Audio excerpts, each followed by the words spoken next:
1995年1月17日、マグニチュード 7.3 の兵庫県南部地震が発生しました。阪神・淡路大震災では震源が大都市の直下だったことから、死者・行方不明者合わせて6437人、全壊家屋10万4906棟、全焼家屋7036棟に上る大災害となりました。首都圏の直下においてもマグニチュード7クラスの地震への懸念が高まっています。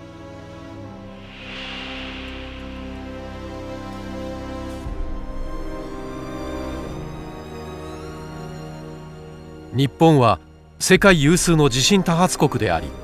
世界で起きる地震のおよそ1割が日本周辺で発生しているとも言われています。地震の多発地帯は地球表面を覆う複数のプレートの境界付近とほぼ一致しています。プレートは硬い板状の岩盤で、年間数センチメートルの速さで少しずつ動いています。プレート同士がぶつかる場所では強い力が働き、この力により地震が発生します。日本周辺では2つの海側のプレートが2つの陸側のプレートの下に沈み込んでいます。首都圏では南から押し寄せるフィリピン海プレートが陸側の北米プレートの下に沈み込み、さらにその下に東から押し寄せる太平洋プレートが沈み込む複雑な構造をしており、地震活動も活発です。このため首都圏では活断層など地震の発生を想定できる場所以外でも、プレートの沈み込みに伴う地震などマグニチュード7クラスの地震がほぼ全域で発生する可能性があります。地震が発生した場合、震源断層の直上では最大震度7や震度6強の揺れとなる可能性があり、その周辺でも強い揺れに見舞われる可能性があります。関東地方で起こった過去の地震を振り返ると、元禄関東地震や大正関東地震などの相模トラフ沿いで起きるマグニチュード8クラスの海溝型地震をはじめ、マグニチュード7クラスの地震が多数発生しています。相模トラフ沿いの地震には一定の周期性がありますが、内陸でのマグニチュード7クラスの地震はいつどこで発生してもおかしくありません。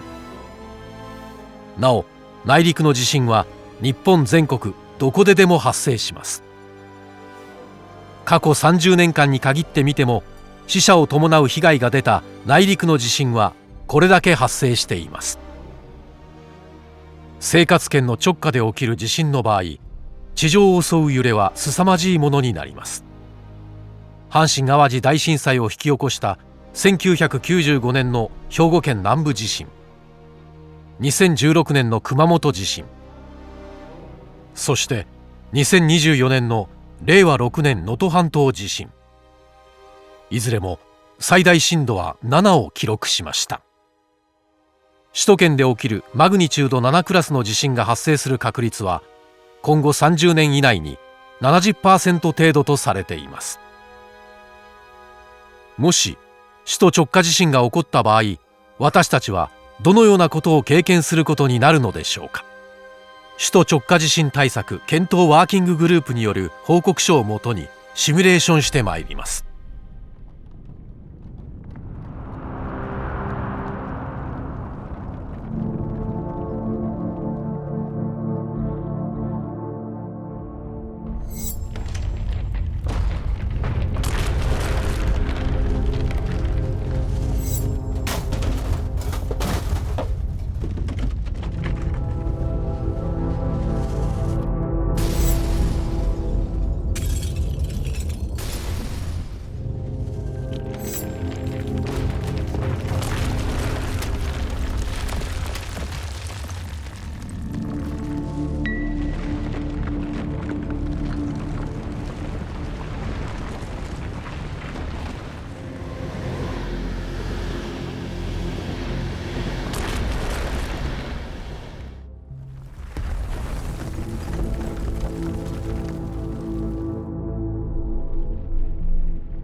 首都直下地震の特徴の一つは、都心部を囲むように分布している木造住宅密集市街地などにおいて、耐震化されていない老朽化した木造家屋やビルを中心に、揺れによって倒壊・損壊するものが多数発生することです。阪神・淡路大震災や熊本地震、令和6年能登半島地震では住家の損傷が多く見られました。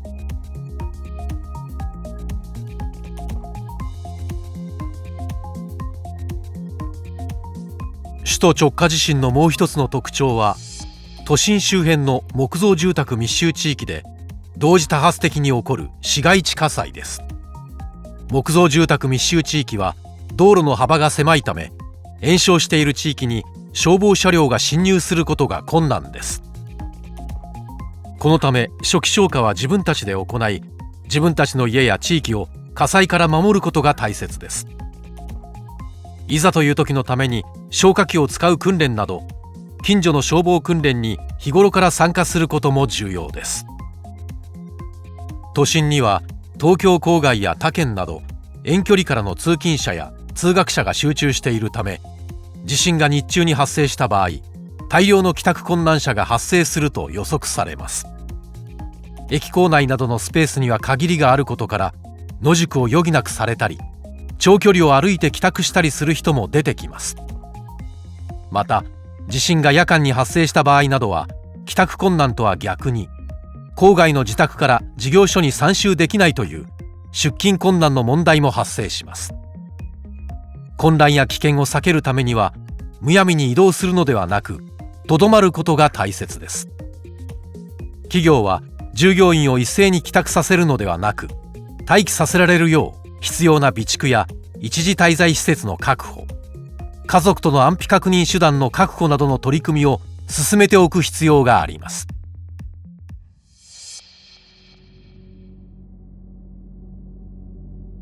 首都直下でマグニチュード7クラスの地震が起こった場合、死者数は最大で1万8000人に上ると想定され、これは阪神・淡路大震災の 2.8 倍に相当します。また、全壊及び焼失棟数の合計は最大で40万棟に上ると想定され、阪神・淡路大震災の 3.6 倍に相当します。上水道は3割程度の人が利用できなくなり、下水道被害により水洗トイレも使用できなくなります。再び水が使えるようになるまでに数週間かかる地域も出てきます。環状8号線の内側などでは、緊急自動車の円滑な交通を確保するために交通規制が実施されますが、深刻な交通渋滞が発生し、消火活動や救命救助活動、ライフラインの応急復旧、物資輸送などに著しい支障が生じる恐れがあります。帰宅困難者は東京都市圏全体で最大840万人に上り、東日本大震災の時のおよそ 1.6 倍に相当します。住宅の被害や断水、停電の影響により、避難者は発災2週間後に最大480万人に上ると想定されます。避難所での生活も大変過酷なものとなります。体育館や公民館などの硬い床で寝起きしたり、食料不足により空腹になったり、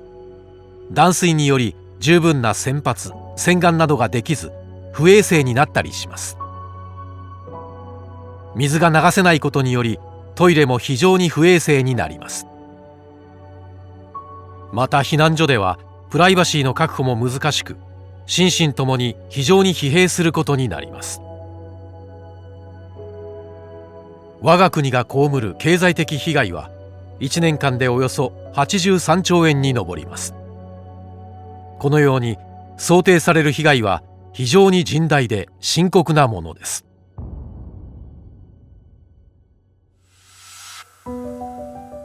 一方で、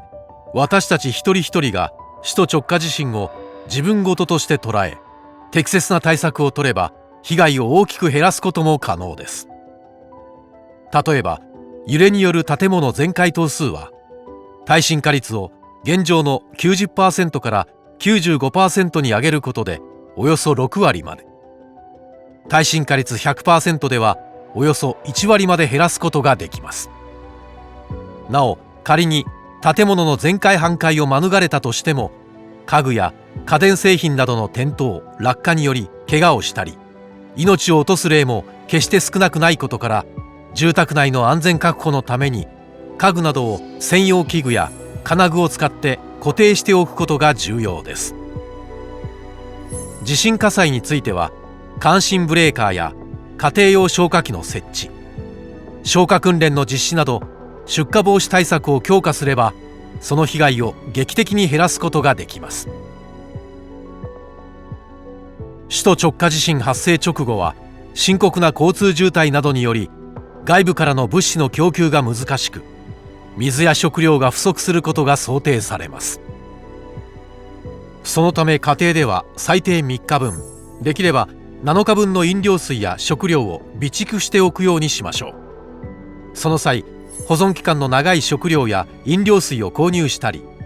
普段の食品を少し多めに買い置きするローリングストックを実施したりすることで、日常的に対策をすることが可能です。水洗トイレが使えなくなることも想定し、災害用簡易トイレを備えておくことも重要です。特にタワーマンションなどの高層住宅では、地震の揺れによりエレベーター内に人が閉じ込められる恐れがあることや、エレベーターが長期間止まることにより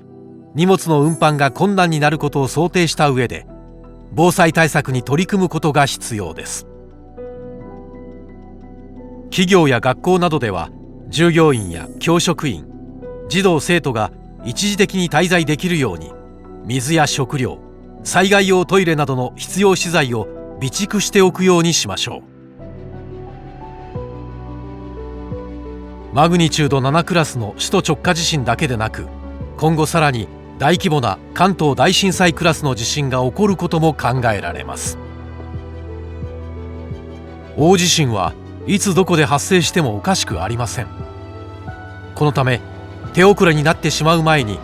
災害リスクを正しく認識し、膨大な人的・物的被害を減らすために、全員が自分事として捉え、共に立ち向かっていきましょう。